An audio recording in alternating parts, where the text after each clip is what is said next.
ইয়া ইবনা আদম ইন্নাকা লাউ লাকিতানি বিকিরাবিল আরদি খাতায়া, হে বনি আদম, তুমি যদি গুনাহ করতে করতে আকাশ সমপরিমাণ গুনাহ করে ফেলো, এত গুনাহ তুমি করেছো, এই পরিমাণ পাপ করেছো যে পাপটা আকাশকে ছুঁয়ে গেছে, এই পরিমাণ পাপ করেও যদি তুমি আমার কাছে মাফ চাও, ক্ষমা চাও, আমি তোমাকে অবশ্যই মাফ করে দেব। সুবহানাল্লাহ। তোমার পাপ যত আমার ক্ষমা তত, তোমার পাপ যে পরিমাণ আমার ক্ষমা সে পরিমাণ। বলেন না সুবহানাল্লাহ। তুমি যদি পাপ করতে করতে আকাশ ছুঁয়ে যায় তোমার পাপ, আর তুমি যদি আমার কাছে বলো আস্তাগফিরুল্লাহ ওয়া আতুবু ইলাইহি, আমি আল্লাহ তোমার জীবনের আকাশ সমতুল্যের গুনাহগুলো মাফ করে দেব। সুবহানাল্লাহ। তবে শিরিক, তবে শিরিক, যদি তুমি শিরিক না করো, শিরিকের গুনাহ আমি আল্লাহ মাফ করব না। হাদিসটির নাম হলো হাদিসে জিবরিল, জিবরিল আলাইহিস সালাতু ওয়াস সালামের হাদিস। এই হাদিসটিকে জিবরিল কেন বলা হয়? একদা বিশ্বনবী সাল্লাল্লাহু আলাইহি ওয়াসাল্লাম সাহাবাদেরকে নিয়ে বসে আছেন, মসজিদে নববীর মধ্যে সাহাবাদেরকে কিছু একটা শিক্ষা দিচ্ছেন।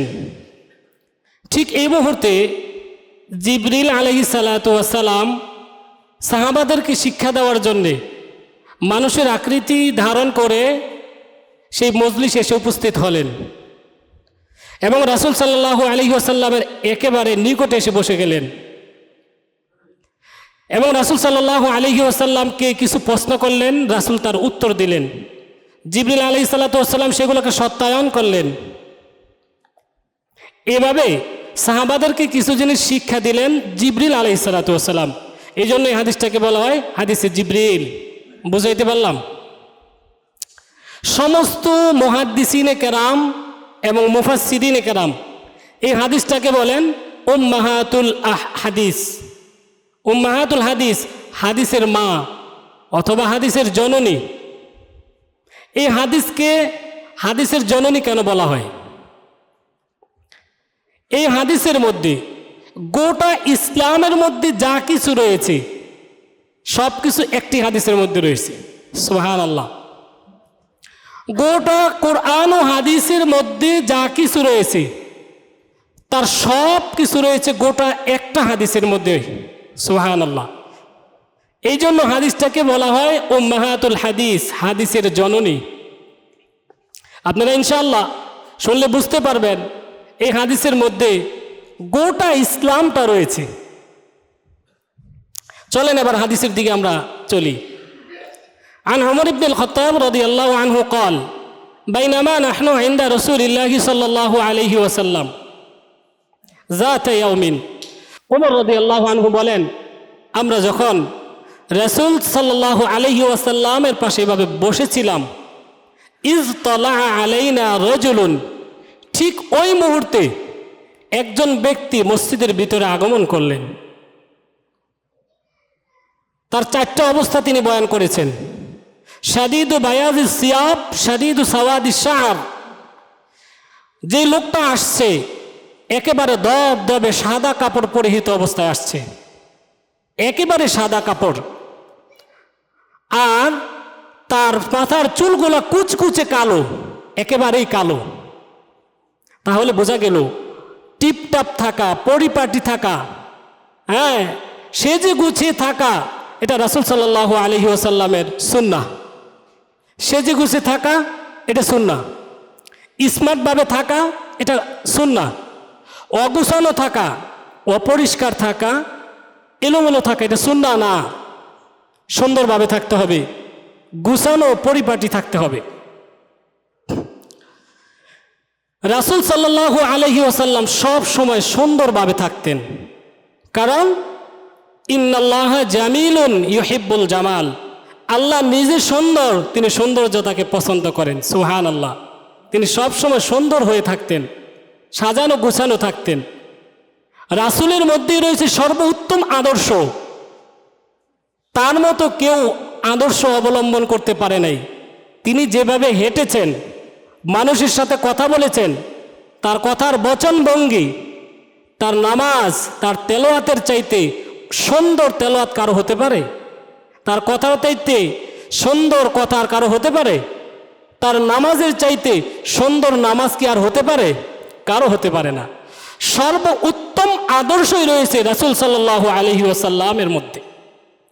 আর আজকে যুবকগণ রাসূল সাল্লাল্লাহু আলাইহি ওয়াসাল্লামের আদর্শ ছেড়ে দিয়ে সেই পশ্চিমাদের আদর্শ গ্রহণ করতেছে, যে আদর্শের কারণে যুবক নিজের যৌবন হারাচ্ছে, নিজের হায়াতকে নষ্ট করতেছে, গুনাহ কামাইতেছে। নাউযুবিল্লাহি মিন যালিক। গতকালকে গিয়েছিল 16 ডিসেম্বর মহান বিজয় দিবস। আমাদের বাংলাদেশের মুক্তিযোদ্ধারা আমাদের বাংলাদেশকে মুক্ত করেছেন, বিজয় করেছেন। শুধু কি তারাই বিজয় করেছেন? না, রাসূল সাল্লাল্লাহু আলাইহি ওয়াসাল্লামও বিজয় করেছেন, সাহাবারাও বিজয় করেছেন। সাহাবারা যখন মক্কা বিজয় করলেন, রাসূল সাল্লাল্লাহু আলাইহি ওয়াসাল্লাম বাইতুল্লাহর ভিতরে ঢুকে বাইতুল্লাহ সবগুলো মূর্তি ভেঙে চুরমার করে দিলেন, শুকরিয়াতান 2 রাকাত নামাজ আদায় করলেন। গতকালকে যে আমাদের মহান বিজয় দিবস গেল, যুবকরা কি নামাজ পড়েছে? বলেন, কথা বলেন। শুকরিয়া হিসাবে তারা 2 রাকাত নামাজ পড়েছে? 2 রাকাত শুকরিয়ার নামাজ পড়বে তো দূরের কথা, মনে হয়তো ফরজ নামাজও পড়ে নেই। গুনাহ কামাইছে, গান বাজনা করেছে, এতে কি লাভ হয়েছে? ক্ষতি আর ক্ষতি। খসিরাত দুনিয়া ওয়াল আখিরা, দুনিয়াতেও ক্ষতি, আখিরাতেও ক্ষতি। প্রিয় বন্ধুগণ, আল্লাহ পাক রব্বুল আলামিন সূরা আহজাবের 21 নম্বর আয়াতে কারীমার মধ্যে বলেন, লাকাদ কানা লাকুম ফি রাসূলিল্লাহি উসওয়াতুন হাসানা, নিশ্চয় তোমাদের জন্য সর্ব উত্তম আদর্শ রয়েছে রাসূল সাল্লাল্লাহু আলাইহি ওয়াসাল্লামের মধ্যে। সুতরাং রাসূলের আদর্শ গ্রহণ করতে হবে, পশ্চিমাদের আদর্শ কোনোদিন গ্রহণ করা যাবে না। পশ্চিমাদেরকে বর্জন করতে হবে, রাসূল সাল্লাল্লাহু আলাইহি ওয়াসাল্লামের আদর্শ কবুল করতে হবে। তো এই লোক যে আসছে অত্যন্ত দবদবে সাদা কাপড় পরে আসছে, বোঝা গেল সাদা কাপড় পরিধান করা সুন্নাহ। পরবো তো আমরা ইনশাআল্লাহ। লা ইউরা আলাইহি আসারুস সাফার, এই ব্যক্তির শরীরের মধ্যে সফরের কোনো আলামত নাই, তাকে দেখে মনে হচ্ছে না তিনি সফর করে আসছেন। ক্লান্তির কোনো ভাব নাই, কারণ একটা মানুষ যখন সফর করে তিনি ক্লান্ত হয়ে যান, কিন্তু এই লোকের মধ্যে কোনো ক্লান্তি ভাব নাই। তো জিবরিল আলাইহিস সালাতু ওয়াস সালাম অত্যন্ত ইহতিরামের সাথে, সম্মানের সাথে রাসূল সাল্লাল্লাহু আলাইহি সাল্লামের কাছে এসে বসে গেলেন। তারপরে প্রশ্ন করতেছে, ওয়াকালা ইয়া মুহাম্মদ আখবিরনি আনিল ইসলাম। রাসূল সাল্লাল্লাহু আলাইহি সাল্লামের নাম ধরে বলতেছে, হে মুহাম্মদ আপনি বলেন দেখি ইসলাম কাকে বলে। দেখেন কেমন প্রশ্ন, কাকে প্রশ্ন করতেছে? জনাবে রাসূলুল্লাহ সাল্লাল্লাহু আলাইহি ওয়াসাল্লাম ছাত্র প্রশ্ন করতেছে, বলেন তো ইসলাম কাকে বলে? قال الإسلام أن تشهد أن لا إله إلا الله وأن محمدا رسول الله وتقيم الصلاة وتؤتي الزكاة وتصوم رمضان وتحج البيت إن استطعت إليه سبيلا قال صدقت فعجبنا له يسأله ويصدقه। নবী সাল্লাল্লাহু আলাইহি ওয়াসাল্লাম বললেন, ইসলাম হলো তুমি একথার সাক্ষ্য দিবে যে আল্লাহ তাআলা ব্যতীত আর কোনো ইলাহ নাই, আল্লাহ ব্যতীত আর কোনো মাবুদ নাই, ইবাদতের উপাস্য আল্লাহ ব্যতীত আর কেউ নাই। সুবহানাল্লাহ। এবং তুমি আর এই কথার সাক্ষ্য দিবে মুহাম্মদ সাল্লাল্লাহু আলাইহি ওয়াসাল্লাম আল্লাহর রাসূল। অন্য রিওয়ায়াতের মধ্যে আছে তুমি একথার সাক্ষ্য দিবে যে মুহাম্মদ সাল্লাল্লাহু আলাইহি ওয়াসাল্লাম আল্লাহর বান্দা ও রাসূল। সেখানে আরেকটা কথা অতিরিক্ত আছে, বান্দা ও রাসূল। ওয়া তুকিমাস সালাহ, নামাজ কায়েম করবে, যাকাত প্রদান করবে, তারপর রমজান মাসে রোজা রাখবে, এবং তোমার উপর হজ ফরজ হলে, হজ করতে তুমি সামর্থ্যবান হলে হজ আদায় করবে। ওমর রাদিয়াল্লাহু তাআলা আনহু জিবরিল আলাইহিস সালাতু ওয়াস সালাম রাসূল সাল্লাল্লাহু আলাইহি সাল্লামের উত্তরগুলো শুনে বলতেছে, সদাক্তা, হে নবী, আপনি সত্যি বলেছেন। ওমর রাদিয়াল্লাহু আনহু বলেন, ফাআজিবনা লাহু ইয়াসআলুহু ওয়া ইউসাদ্দিকুহু, আমরা বড় আশ্চর্য হয়ে গেলাম, এই লোকটাই প্রশ্ন করতেছে আবার সেই সত্যায়ন করতেছে। প্রশ্ন তো ওই ব্যক্তি করতে পারে যে ব্যক্তির আগে থেকে প্রশ্নের উত্তর জানা নাই, কিন্তু এই লোকের কথা শুনে তো মনে হচ্ছে আগে থেকেই তার উত্তর জানা আছে। সে তো এখানে ছাত্র সেজে আসছে, স্টুডেন্ট সেজে আসছে, সুতরাং স্টুডেন্টের তো প্রশ্নের উত্তর জানা থাকার কথা না, কিন্তু কেমন জানি সে নিজেই সত্যায়ন করতেছে, তার কথা শুনে মনে হইতেছে সে উত্তর আগে থেকেই জানে। বলেন না সুবহানাল্লাহ, উত্তর আগে থেকে সে জানে। আমরা বড় আশ্চর্য হয়ে গেলাম, মদিনার কেউ তাকে চিনি না এবং কেউ তাকে জানি না, সে ছাত্র সেজে এসে প্রশ্ন করলো এবং প্রশ্নের উত্তর পাওয়ার পরে বড় সত্যায়ন করলো। লোকটাকে আরো আগ্রহ জাগছেনি, কৌতূহল আরো বেড়ে গেছে। এবার চলেন এর বিস্তারিত আলোচনা করি আমরা। وقال يا محمد أخبرني عن الإسلام, জিবরিল আলাইহিস সালাতু ওয়াস সালাম বললেন, হে মুহাম্মদ, আপনি বলেন ইসলাম কাকে বলে।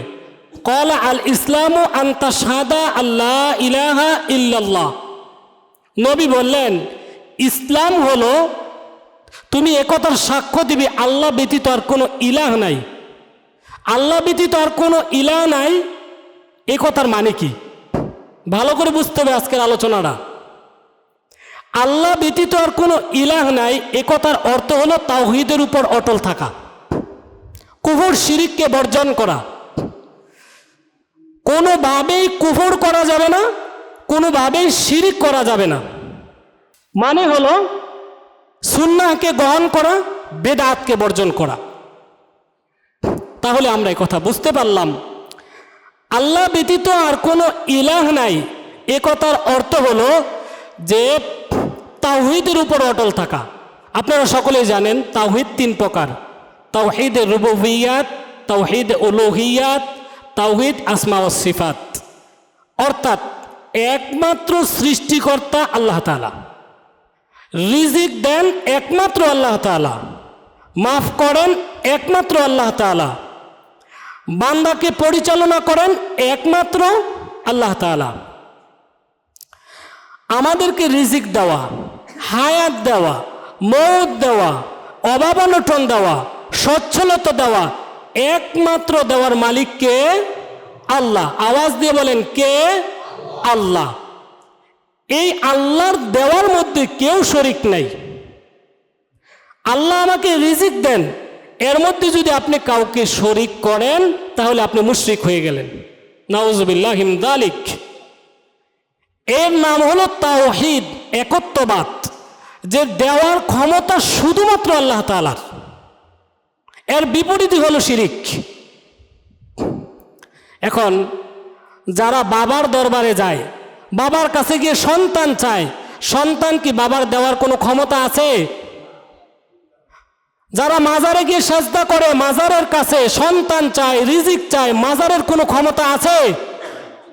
রিজিক দেওয়ার ক্ষমতা, সন্তান দেওয়ার ক্ষমতা মাজারের নাই, মাজারের মালিকেরও নাই। কথা ঠিক কিনা? রিজিক দেওয়ার মালিককে আল্লাহ, সন্তান দেওয়ার মালিককে, সচ্ছলতা দেওয়ার মালিককে আল্লাহ। কোনো পীর দরবেশ বাবা আমাদেরকে রিজিক দিতে পারবে না, সন্তান দিতে পারবে না। যারা মাজারে গিয়ে সেজদা করে, বাবারে সেজদা করে, তারা শিরিক করতেছে, তারা মুশরিক।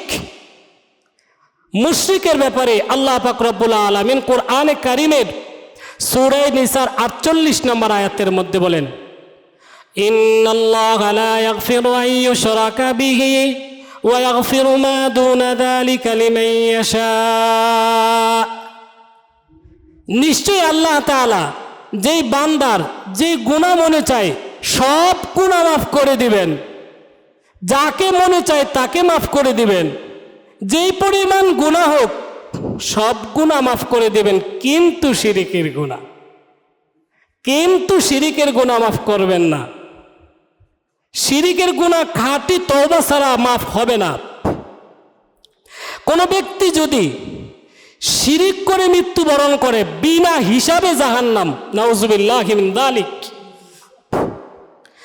মৃত্যুর আগে যদি শিরিক থেকে তওবা না করে খাঁটি নিয়তে, তাহলে এই ব্যক্তি হিসাব ছাড়া হাসরের মাঠে তার কোনো হিসাব হবে না, বিনা হিসাবে জাহান্নাম, নাউজুবিল্লাহি মিন যালিক। আর যে ব্যক্তি তাওহীদ নিয়ে মৃত্যুবরণ করবে তার বিনা হিসাবে জান্নাত, সুবহানাল্লাহ। রাসূল সাল্লাল্লাহু আলাইহি ওয়াসাল্লাম হাদিসে পাকের মধ্যে বলেন, সিনতানি মুজিবাতান, এমন দুইটি জিনিস রয়েছে যে দুইটা জিনিস অপর দুইটা জিনিসকে আবশ্যক করে দেয়, অনিবার্য করে দেয়। একজন সাহাবা জিজ্ঞাসা করলেন, ইয়া রাসূলুল্লাহ, সেই দুইটা জিনিস কি যেটা অপর দুইটা জিনিসকে অনিবার্য করে দেয়? রাসূল সাল্লাল্লাহু আলাইহি ওয়াসাল্লাম বললেন, একটা হলো শিরিক। শিরিক অনিবার্য করে দেয়, যে ব্যক্তি শিরিক নিয়ে মৃত্যুবরণ করবে সে বিনা হিসাবে জাহান্নামে যাবে, নাউজুবিল্লাহ। অপর একটা হলো তাওহীদ, যে ব্যক্তি তাওহীদ নিয়ে একত্ববাদ নিয়ে মৃত্যুবরণ করবে মৃত্যুর সাথে সাথে তার ঠিকানা হয়ে যাবে চিরস্থায়ী জান্নাত, সুবহানাল্লাহ। হাদিসে কুদসির মধ্যে রাসূল সাল্লাল্লাহু আল্লাহ পাক রব্বুল আলামিন বলেন, ইয়া ইবনে আদম ইন্নাকা লাউ লাকিতানি বিকিরাবিল আরদি খতায়া, হে বনি আদম, তুমি যদি গুনাহ করতে করতে আকাশ সমপরিমাণ গুনাহ করে ফেলো, এত গুনাহ তুমি করেছো, এই পরিমাণ পাপ করেছো যে পাপটা আকাশকে ছুঁয়ে গেছে, এই পরিমাণ পাপ করেও যদি তুমি আমার কাছে মাফ চাও, ক্ষমা চাও, আমি তোমাকে অবশ্যই মাফ করে দেব, সুবহানাল্লাহ। তোমার পাপ যত আমার ক্ষমা তত, তোমার পাপ যে পরিমাণ আমার ক্ষমা সে পরিমাণ, বলেন না সুবহানাল্লাহ।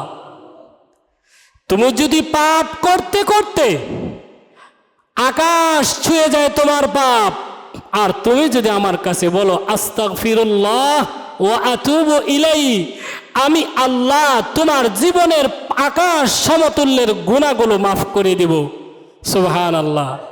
তবে শিরিক, তবে শিরিক যদি তুমি শিরিক না করো, শিরিকের গুনাহ আমি আল্লাহ মাফ করব না। শিরিক কত পাপ, কত মহাপাপ। শিরিকের কয়েকটি উদাহরণ দিয়েছি। পবিত্র জুমার দিন সময় থাকে অল্প, বিস্তারিত আলোচনা করা যায় না, সংক্ষেপে বলে যাচ্ছি। একটা তো হলো মাজারে গিয়ে সেজদা করা শিরিক, বাবার কাছে সন্তান চাওয়া, মাজারে গিয়ে সন্তান চাওয়া শিরিক, গায়রুল্লাহর নামে কসম করাও শিরিক। রাসূল সাল্লাল্লাহু আলাইহি ওয়াসাল্লাম বলেন, মান হালাফা বিগাইরিল্লাহ ফাকাদ আশরাকা, যে ব্যক্তি আল্লাহ ছাড়া অন্যের নামে হলফ করলো, কসম করলো, এই ব্যক্তি শিরিক করলো, মুশরিক হয়ে গেল, নাউজুবিল্লাহি মিন যালিক। প্রিয় বন্ধুগণ, আমাদের সমাজে আছে কিনা সন্তানের নামে কসম করে? আসেনি আপনাদের সমাজে? আমার সন্তানের মাথায় হাত রেখে বললাম এই কাজ আমি করি নাই, মসজিদে স্পর্শ করে কসম খেয়ে বললাম এই কাজ জীবনে করিনি, কসম করে কিনা? এই যে গায়রুল্লাহর নামে আপনি কসম করলেন, আপনি শিরিক করলেন, আপনি মুশরিক হয়ে গেলেন, নাউজুবিল্লাহ। গায়রুল্লাহর নামে কসম করা যাবে না, কোনো অবস্থাতেই শিরিক করা যাবে না, কারণ শিরিক করলে সাথে সাথে বিনা হিসাবে জাহান্নাম। আর যদি তাওহীদের উপর থাকতে পারেন, আপনার চিরস্থায়ী ঠিকানা হলো জান্নাত, সুবহানাল্লাহ। তাহলে আনতাশহাদা আল্লাহ ইলাহা ইল্লাল্লাহর অর্থই হলো তাওহীদের উপর অটল থাকা, কুফর শিরিককে বর্জন করা। ওয়া আন্না মুহাম্মাদার রাসূলুল্লাহ, আর মুহাম্মদ সাল্লাল্লাহু আলাইহি ওয়াসাল্লাম আল্লাহর রাসূল, এ কথার সাক্ষ্য দেওয়ার অর্থ হলো সুন্নাহকে গ্রহণ করা, আপনার বেদাতকে বর্জন করা। যখন আপনি এ কথার বিশ্বাস করে নিয়েছেন যে রাসূল সাল্লাল্লাহু আলাইহি ওয়াসাল্লাম আল্লাহর রাসূল, তিনি আমার নবী, তখন আপনার যা মনে চায় আপনি তা করতে পারবেন না। আপনার যা মনে চায় তা করতে পারবেন না, কারণ আপনি নবীকে যখন নবী মেনে নিলেন, নবী যা বলেছে ঠিক তাই করতে হবে। বিন্দু পরিমাণ এদিক সেদিক করবেন সেটা বেদাত হয়ে যাবে, একটু এদিক সেদিক করবেন বেদাত হয়ে যাবে। আর বেদাতের পরিণতি কি দেখেন,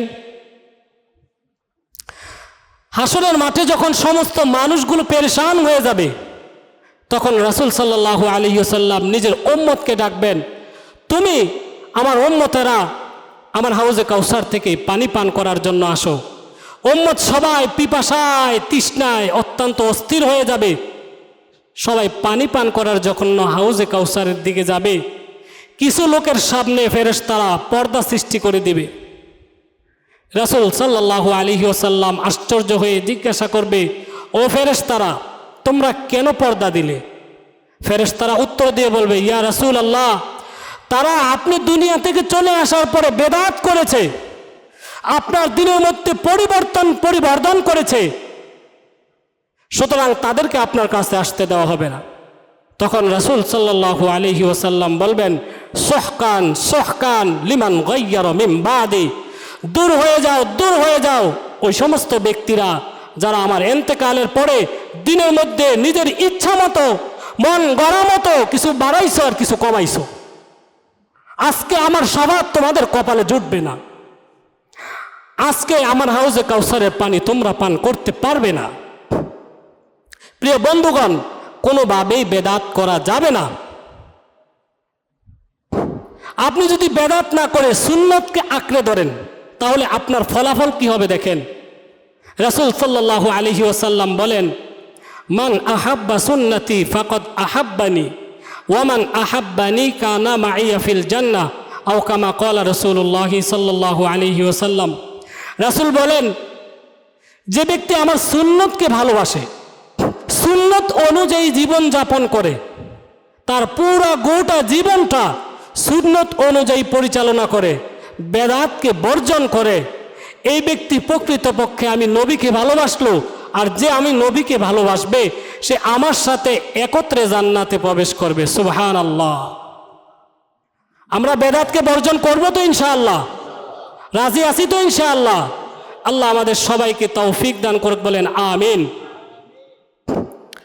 এই হলো ইসলামের ভিত্তি 5টি জিনিস। সূরা আলে ইমরানের আপনার 19 নম্বর আয়াতের মধ্যে আল্লাহ বলেছেন, ইন্না দীনা ইনদাল্লাহিল ইসলাম, আল্লাহ তাআলার কাছে একমাত্র মনোনীত পছন্দি ধর্মই হলো ইসলাম। আর এই ইসলামের ভিত্তি হলো 5টি জিনিস। 1 নাম্বার গেল কালিমা, অর্থাৎ আল্লাহ তাআলাকে এক বলে স্বীকার করা, রাসূল সাল্লাল্লাহু আলাইহি সাল্লামকে আল্লাহর নবী আল্লাহর বান্দা হিসাবে স্বীকার করা। 2 নাম্বার ওয়া তুকিমাস সালাতা, নামাজ কায়েম করা। নামাজ কায়েম করতে হবে সময় মতো, টাইম টু টাইম। অনেকে নামাজ আদায় করে সময় চলে যাওয়ার পরে, এই আদায় করতেছি বলে অনেক লম্বা সময় অতিক্রম হয়ে যায়, এটা করা যাবে না। আর নামাজ বর্তমানে 4G 5G অনুযায়ী আদায় করা যাবে না। নামাজ আদায় করতে হবে রাসূল যেভাবে নামাজ আদায় করেছেন, অত্যন্ত একাগ্রতার সাথে ধীরস্থিরে। আমরা নামাজ পড়ি, দাম্মুর দুম্মুর উঠি আর দাম্মুর দুম্মুর বসি, এটাকে নামাজ বলে না। মূলত নামাজ হলো যেটা অত্যন্ত নম্রতার সাথে পড়া হয়। রাসূল সাল্লাল্লাহু আলাইহি ওয়াসাল্লাম বলেন সল্লু কামা রাআইতুমুনি উসাল্লি, তোমরা এভাবে নামাজ পড়ো যেভাবে আমাকে নামাজ পড়তে দেখো। রাসূলকে আপনার মতো 4G নামাজ পড়েছেন? এই যুবকরা বুঝতেছেন না? অত্যন্ত দ্রুত নামাজ পড়েছেন, খুব ধীরস্থিরে নামাজ পড়েছেন। নামাজ পড়তে পড়তে তার পা মোবারক ফুলে গেছে, পা মোবারক ফেটে গেছে। আর আমরা নামাজ পড়ি 3 মিনিটের ভিতরে 5 রাকাত নামাজ শেষ। এটা কি কোনো নামাজ বলে না। অত্যন্ত ধীরস্থিরে নামাজ পড়তে হবে এবং নামাজটা টাইম টু টাইম আদায় করতে হবে। ওয়াতুতিয়া যাকাতা, 3 নাম্বার হলো যাকাত প্রদান করা। আজকে পৃথিবীর মধ্যে যদি মানুষ ঠিক মতো যাকাত আদায় করত, তাহলে পৃথিবীর মধ্যে ভারসাম্যতা রক্ষা করা হতো। ধনীরা শুধু ধনীই হতো না, গরিবরা শুধু গরিবই হতো না। গরিব আর ধনীর মধ্যে ভারসাম্যতা রক্ষা করা হতো, যেটা বর্তমানে পশ্চিমাদের মধ্যে করা হয়। পশ্চিমারা গরিব আর ধনীর মধ্যে কোনো পার্থক্য করে না, জাকাত প্রদান করে না। গরিবরা দিন দিন গরিব হতেছে, ধনীরা দিন দিন ধনী হতেছে, জাকাত প্রদান করে না। প্রিয় বন্ধুগণ, যার উপর জাকাত ফরজ হয়েছে জাকাত আদায় করতে হবে। রাজি আছি তো আমরা ইনশাআল্লাহ? ওয়াতাসুমা রমাদানা, রমজান মাসে রোজা রাখা। ওয়াতাহুজ্জাল বাইতা ইন ইসতাতা'তা ইলাইহি সাবিলা, এবং যার উপরে হজ ফরজ হয়েছে হজ আদায় করা। টাকা পয়সা আছে, অনেকের টাকা পয়সা আছে, হজ করার ক্ষমতা আছে, কিন্তু টাকা পয়সার মায়া মোহাব্বতে হজ করে না। 4 লাখ 5 লাখ টাকা শেষ হয়ে যাবে, এটা দিয়ে বাড়ি করা যাবে, গাড়ি করা যাবে, জমি কিনা যাবে, হজ করে না। হজ ফরজ হয়ে রয়েছে। আপনাদেরকে বলবো, যাদের উপর হজ ফরজ হয়েছে হজ আদায় করতে হবে, না হয় আখিরাতের সাজা অত্যন্ত কঠিন। এই সব প্রশ্নের উত্তর যখন রাসূল সাল্লাল্লাহু আলাইহি ওয়াসাল্লাম দিলেন, ক্বালা, জিবরাইল বলে, সাদাক্তা, হে মুহাম্মদ আপনি সত্যি বলেছেন, যথার্থ বলেছেন। ফাআজিবনা লাহু ইয়াসআলুহু ওয়া ইউসাদ্দিকুহু, এই আগত ব্যক্তি, অপরিচিত ব্যক্তি যখন প্রশ্ন করলো, নবীজি উত্তর দিলেন। নবীজির উত্তর শুনে লোকটি বলতেছে আপনি সত্যি বলেছেন। মনে হয় যে লোকটি আগে থেকেই উত্তর জানে। তার এই অভিনব পদ্ধতি দেখে ওমর রাদিয়াল্লাহু আনহু বলেন, আমরা বড় আশ্চর্য হয়ে গেলাম, লোকটি নিজেই প্রশ্ন করতেছে আবার নিজেই উত্তর দিতেছে, এটা কেমন? আরো আশ্চর্য বেড়ে গেল, আরে আমরা জানবো লোকটা কে।